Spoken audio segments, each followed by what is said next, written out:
Bismillahirrahmanirrahim. So our today's topic is shock and different types of shock.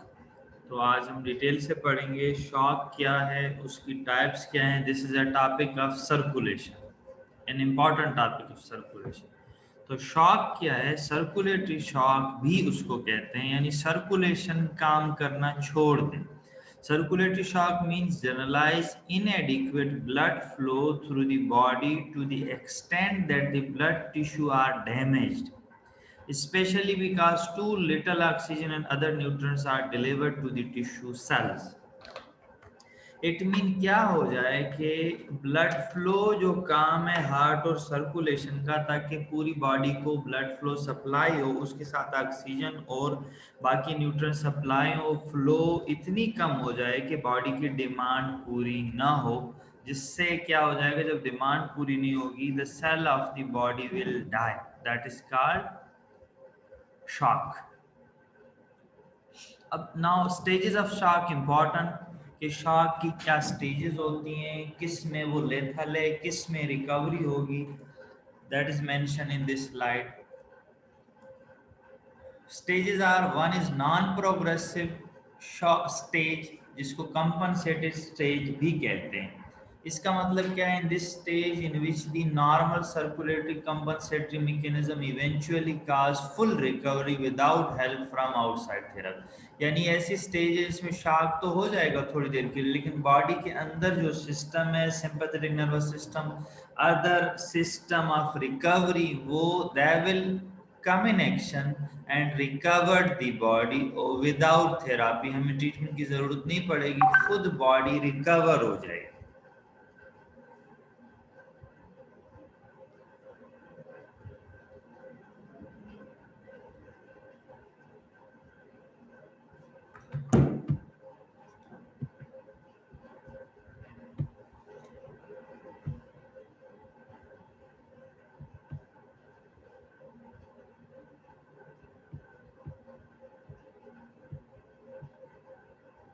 So some student haven't, I think, found the link. That is our same link which we used previously.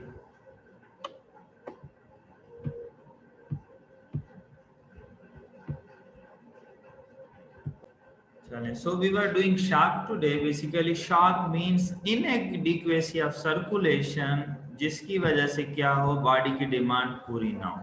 अब shock है types means stages, के different type of shock depend upon the stages. उसमें एक हम कहेंगे progressive shock, एक non progressive, एक irreversible. अब नाउ नॉन प्रोग्रेसिव शॉक, जिसका नाम है कंपनसेटेड, मींस बॉडी कंपनसेट कर लेगी, रिकवर कर लेगी. इस टाइप ऑफ शॉक को बॉडी कैसे रिकवर करेगी? बॉडीज रिकवरी सिस्टम जो डैमेजिंग टाइप स्टिमुलाई के वक्त स्टिमुलेट होंगे, सिंपैथेटिक सिस्टम वो रिकवर कर लेगा, बंदा ठीक हो जाएगा, हमें ट्रीटमेंट की जरूरत नहीं पड़ेगी. That stage is called a non progressive. Second क्या है? Progressive stage. In this stage without therapy the shock become steadily worse until death. Progressive का मतलब ये उस स्टेज का शॉक होगा जो आहिस्ता आहिस्ता वर्स होता जाएगा, हमारे बॉडी का सिस्टम उसको रिकवर नहीं कर पाएगा. इसमें थेरापी मींस ट्रीटमेंट की जरूरत होगी कि हम मरीज का इलाज करें, और हम इलाज नहीं करेंगे तो बॉडी उसको रिकवर नहीं कर पाएगी और बंदा अल्टीमेटली डेथ की तरफ जाएगा. क्लियर? नॉन प्रोग्रेसिव यानी प्रोग्रेस हो रही है शॉक. ठीक. Third is an irreversible stage. Irreversible stage means क्या है? This is an important stage of shock that has progressed to such an extent that all form of known therapy are inadequate to save the person life, even though for the moment the person is still alive. इसका मतलब है, बाज ऐसे मरीज होते हैं hospital के अंदर कि डॉक्टर अपनी पूरी कोशिश कर रहे होते हैं. दिल के मरीज आखिरी स्टेज में क्या होता है, ब्लड प्रेशर डाउन होना शुरू होता है, वो अपने हिसाब से ऐसे ड्रग्स देते हैं कि ब्लड प्रेशर बढ़े. पूरी कोशिश के बावजूद डॉक्टर अपनी फुल थेरापी आईसीयू में देते हैं, लेकिन वो बंदा रिकवर नहीं कर पाता. उसकी वजह क्या होती है? इरिवर्सिबल. वो शॉक की वो स्टेज जिससे वो बंदा वापस किसी भी सूरत में नहीं आ सकता जिंदगी की तरफ. Clear? That is called as an irreversible shock. अब ये भी जो फर्स्ट हमने पढ़ा नॉन प्रोग्रेसिव शॉक या कंपनसेटेड शॉक, शॉक जो रिकवर हो गया, कैसे बॉडी रिकवर करती है उसको, that mechanism is explain. If the shock is not severe enough to cause its own progression, the person eventually recovers. Therefore, shock of this lesser degree is called non-progressive shock or compensated shock, meaning that the sympathetic reflexes and other factors compensate enough to prevent further deterioration of circulation. इसका मतलब ये वो shock है simple words में जो body उसको sympathetic reflex से recover करेगी। कैसे रिकवर करेगी? These are the factor, the factors that cause a person to recover from moderate degree of shock are वो क्या है? बैरोरिसेप्टर रिफ्लेक्सेस हैं जो हम पहले पढ़ चुके हैं। सेंट्रल नर्वस इस्कीमिक रिस्पांस है, यानी हमारे ब्रेन में जब ब्लड फ्लो कम जाएगा तो सिस्टम स्टिमुलेट होगा जो ब्लड फ्लो बढ़ाने की कोशिश करेगा, शॉक को ट्रीटमेंट की कोशिश करेगा। थर्ड क्या है? Reverse stress relaxation of circulatory system which cause the blood vessel to contract around the diminished blood flow. ये हम पढ़ चुके हैं पहले कि अगर कहीं ब्लड फ्लो कम होता है तो वेसल कोशिश करती है कि वो कंस्ट्रिक्ट हो ताकि ब्लड फ्लो बढ़ जाए, so that the blood flow is available more adequately to fill the circulation. Increased secretion of renin by kidney and formation of angiotensin 2 है, यानी रेनिन ज़्यादा बनेगा किडनी से और एंजियोटेंसिन 2 उसका बनना बढ़ जाएगा, जो ब्लड प्रेशर रेगुलेशन में भी हम पढ़ चुके हैं। Increase secretion by the posterior pituitary gland of antidiuretic hormone. हमारा पोस्टीरियर पिट्यूटरी ग्लैंड वो जब ब्लड फ्लो कम हो जाएगा वहां से antidiuretic hormone will be increase that will try to retain water, so blood volume will increase, will try to increase blood pressure and blood flow. Increase secretion by the adrenal medulla epinephrine norepinephrine, यानी adrenal medulla से epinephrine और norepinephrine की secretion क्या है वो बढ़ जाएगी। Compensatory mechanism that return the blood volume back towards normal, including absorption of large quantities of fluid from the intestinal tract, absorption of fluid into the blood capillaries from interstitial spaces of the body। ये मकसद है कि हम body कोशिश करेगी कि blood का volume वो और बढ़ जाए। उसके लिए क्या है, हमारा इंटरस्टिशियल फ्लूइड से ब्लड की तरफ शिफ्टिंग होगी वाटर की, हमारी किडनी वाटर को रिटेन और साल्ट को करने की कोशिश करेगी। क्या है, उस बंदे को प्यास ज्यादा लगेगी, thirst he will take water, water will go into blood to increase blood volume. तो इस तरह इन तमाम सोर्सेस से क्या होगा, ब्लड वॉल्यूम बढ़ेगा। जब ब्लड वॉल्यूम बढ़ेगा तो ब्लड प्रेशर बढ़ेगा, ब्लड फ्लो बढ़ेगा और बॉडी के अंदर जो शॉक हो रहा था वो रिकवर्ड हो जाएगा। Clear this? This is diagrammatically this presented as when decreased cardiac output होता है, decreased arterial pressure होता है, decreased systemic blood flow, पूरी बॉडी में ब्लड का फ्लो कम हो जाता है तो कार्डियक न्यूट्रिशन भी कम हो जाएगी, टिश्यू के अंदर न्यूट्रिशन भी कम हो जाएगी, इंट्रावेस्कुलर क्लॉट भी बन जाएगा। यानी जब हमारे ब्लड का फ्लो कम होता है तो लाजमी बात है ब्लड का काम क्या है, to supply nutrient to tissue. वो सप्लाई कम हो जाएगी तो वहां क्या हो जाएगा, न्यूट्रिशन कम हो जाएगी। और जब भी ब्लड का फ्लो अपनी नॉर्मल से कम हो जाएगा तो chances of clotting is more, intravascular clotting हो जाएगी। ठीक, इन चीजों से क्या होगा, डिक्रीज न्यूट्रिशन अगर ब्रेन की होती है तो वेजोमोटर सेंटर की एक्टिविटी कम हो जाती है, वेस्कुलर डायलेशन हो जाती है, वेनस कूलिंग ऑफ ब्लड हो जाएगी। दिस इज बेसिकली, अब ये यहां तक आप इसको समझे इंट्रावेस्कुलर क्लॉटिंग तक, तो ये मैकेनिज्म है। अब इस डायग्राम ने वैसे बेसिकली दिस हैव शोन वो शॉक जो कि बॉडी रिकवर नहीं कर पाता, वो हम आगे इस पे आ रहे हैं प्रोग्रेसिव पे। यहाँ तक तो मैकेनिज्म सब में होता है कि डिक्रीज कार्डिक न्यूट्रिशन और डिक्रीज टिश्यू और इंट्रावेस्कुलर क्लॉटिंग को भी थोड़े छोड़ दें फिलहाल। यहाँ जब टिश्यू की न्यूट्रिशन कम हो जाती है तो सर्टेन रिफ्लेक्सेस आर जनरेटेड, ये वाले नॉन प्रोग्रेसिव में, ये बैरोरिसेप्टर सेंट्रल जो बॉडी को रिकवर कर देते हैं। अब अगर ये रिफ्लेक्सेस रिकवर नहीं कर पाते तो और डिटोरिएशन होती है, वहां पे फिर प्रोग्रेसिव शॉक होता है जो अल्टीमेटली डेथ तक ले जाता है, उसमें ये मैकेनिज्म होता है, क्लॉटिंग बढ़ जाती है, टिश्यू इस्कीमिया और वर्स होता है, इस्कीमिया से टॉक्सिन बनते हैं, टॉक्सिन से क्या है, कार्डिक एक्टिविटी और कम हो जाती है, वेनस रिटर्न और कम हो जाता है, जो कि अल्टीमेटली बंदे को डेथ की तरफ लेता है। अब ये पॉजिटिव इसलिए लिखा है यहाँ कि ये जैसे पॉजिटिव सर्कल चलती है, पॉजिटिव फीडबैक, जो गड़बड़ मजीद गड़बड़ होती जाती है, बॉडी को डिस्ट्रॉय करती, इवन डेथ हो जाती है। This is called progressive shock. Clear? अब ये डिटेल्स वो डायग्राम थी, अब ये इसकी टेक्स्ट रिप्रेजेंटेशन है। Important contributing factor for progressive shock क्या है?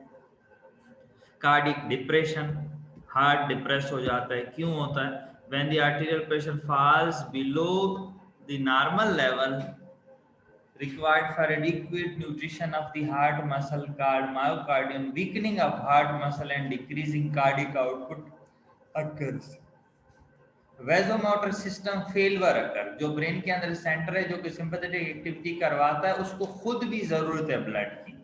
जब उसका खुद का ब्लड कम हो जाता है वो अल्टीमेटली काम करना छोड़ देता है। A point when diminished blood flow to the brain's vasomotor center depresses the center so much that it to become progressively less active and finally totally inactive हो जाता है। Fortunately, the vasomotor center usually does not fail in the early stages of shock if the arterial pressure remains above 30 millimeter mercury. ये this is a huge difference between normal and this level. See, 30 millimeter is very less pressure. Even at that pressure, vasomotor center is active. इससे अगर कम हो जाता है pressure तो vasomotor center काम छोड़ देता है and shock become in progression leading to death. अब ये this is important, blockage of very small vessel by sludge blood means slowly going blood. This blockage is due to sluggish blood flow in the microvessels, so clot in the vessels lead to tissue ischemia, increased capillary permeability occur, release of toxin by ischemic tissue occur. The tissue release toxic substance such as histamine, serotonin, tissue enzyme that cause further deterioration of the circulatory shock. Clear? Of cardiac depression caused by endotoxin. Endotoxin is released from the bodies of the dead gram-negative bacteria in the intestine. Diminished blood flow to the intestine often causes enhanced formation and absorption of this toxic substance. The circulating toxin then causes increased cellular metabolism despite inadequate nutrition to tissue, which has a specific effect on heart muscle, causing cardiac depression. अब ये बात कर रहा है कि जब blood flow कम होता है तो हमारी जीआईटी में भी ब्लड फ्लो कम होता है। जीआईटी में जब ब्लड फ्लो कम होता है तो जीआईटी का जो नॉर्मल उसके ग्राम नेगेटिव बैक्टीरिया हैं वो गट के अंदर उनकी मूवमेंट बढ़ जाती है। ठीक, जब गट के अंदर उनकी मूवमेंट बढ़ती है तो उससे क्या होता है कि उस मूवमेंट टूवार्ड्स ब्लड फ्लो होती है, हमारे ब्लड के अंदर आ जाते हैं और वो फिर हार्ट को उनके टॉक्सिन डिप्रेस कर देते हैं। क्लियर? तो जिसकी वजह से कार्डियो डिप्रेशन होती है। Generalized cellular deterioration. As shock becomes severe, many signs of generalized cellular deterioration occur throughout the body. The liver is especially affected, mainly because of the lack of enough nutrients to support the normally high rate of metabolism in liver cell, but also partially because of exposure of the liver cell to any vascular toxin or other abnormal metabolic factor occurring in shock. ठीक, और भी होता है क्या? Patchy area of tissue necrosis caused by patchy blood flow in different organ. This also occur. This is called punctate lesion. छोटे छोटे lesion every organ में हो जाते हैं नेक्रोसिस के, डेथ की, क्योंकि ब्लड फ्लो जब नहीं जा रहा है टिश्यू में, हर टिश्यू के अंदर कुछ एरिया की नेक्रोसिस स्टार्ट होती है। इसको कहते हैं पेची एरिया, पैच जैसे होता है। Although here a definite repetitive pattern such as occur in the liver cannot be demonstrated, nevertheless the cardiac lesion play an important role in leading to final irreversible stage of shock. यानी heart के अंदर भी ये problem हो जाता है जिससे shock और वर्स होता जाता है। Deterioration of the lung also often lead to respiratory distress and death several days later, called the shock lung syndrome. Lungs में भी प्रॉब्लम आ सकता है और शॉक लंग सिंड्रोम इससे हो सकता है। एसिडोसिस इन शॉक, ये क्या होती है? This results from poor delivery of oxygen to the tissue cells obtain most of their energy by the anaerobic process of glycolysis which leads to excess lactic acid in the blood.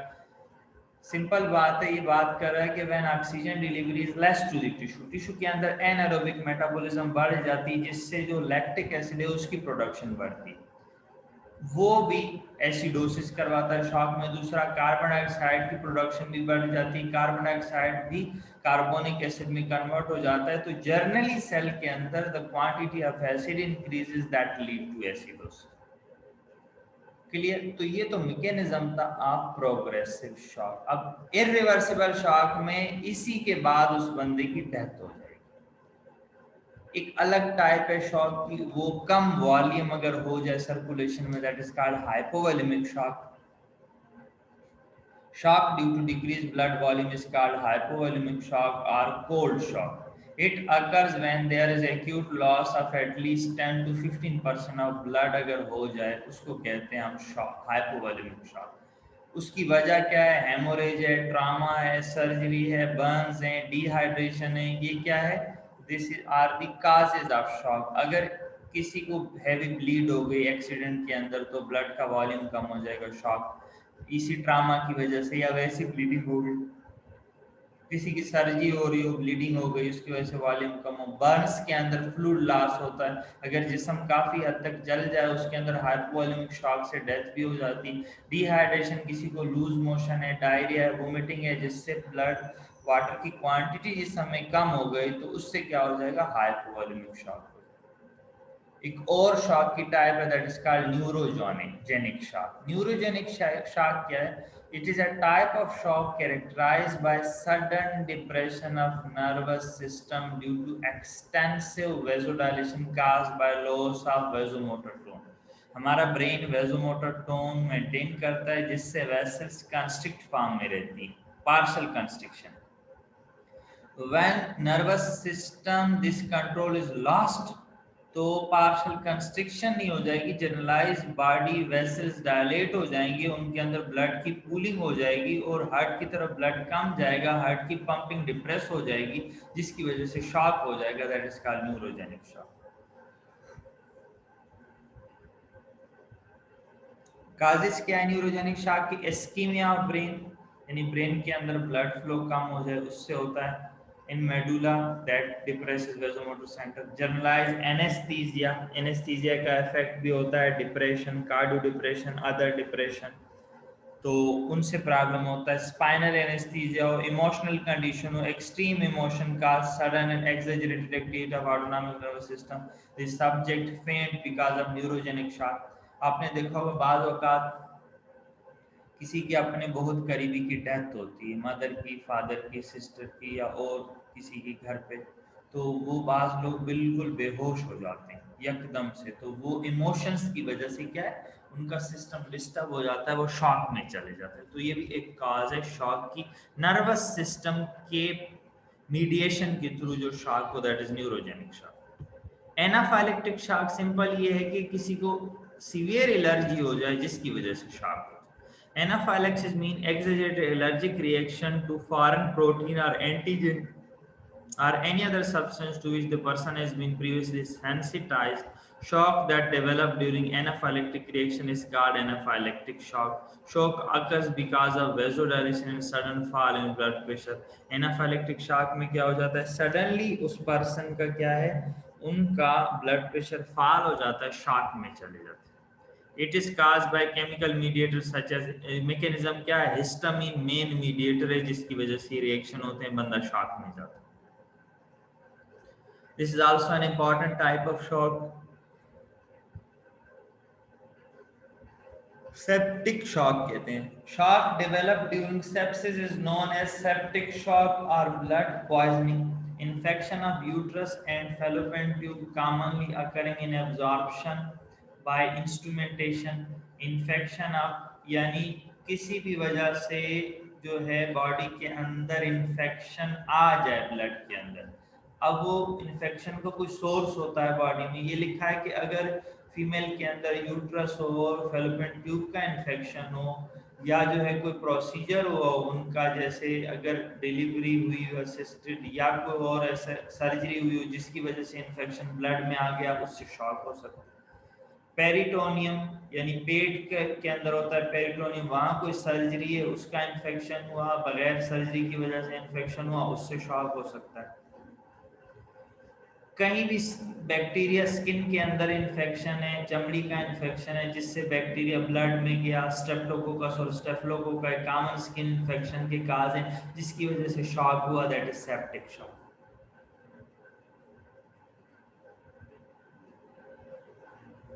और spread of infection from any other part of the body, simply किसी भी हिस्से से body के infection blood में चला जाए, that will lead to basically what that will lead to septic shock. Clear?